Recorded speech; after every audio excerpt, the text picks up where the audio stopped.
বন্ধুরা, পান্তা বুড়ি এই 2 নম্বর হাঁড়িতে একটি শিং মাছ রাখলো, আর এই 3 নম্বর হাঁড়িতে একটি ছুরি রাখলো,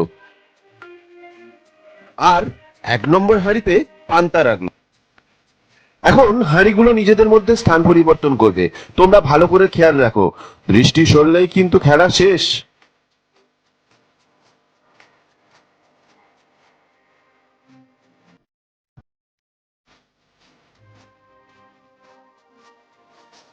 এখন তোমাদেরকে বলতে হবে ঠিক কত নম্বর হাঁড়িতে বুড়ি পান্তাটি রেখেছিল।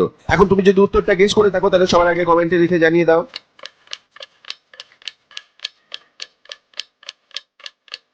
তোমরা যদি উত্তরটা অনুমান করে থাকো তাহলে ভিডিওটিতে একটি লাইক করে দাও, আর যারা এখনো পর্যন্ত উত্তরটা অনুমান করতে পারোনি তাদেরকে আমি বলে দিচ্ছি। তবে তার আগে যারা এখনো পর্যন্ত চ্যানেলটি সাবস্ক্রাইব করোনি, প্লিজ চ্যানেলটি সাবস্ক্রাইব করে পাশে থাকা বেল আইকনটি অন করে দাও। সঠিক উত্তর সি, বুড়ি এখানেই পান্তাটি রেখেছিল।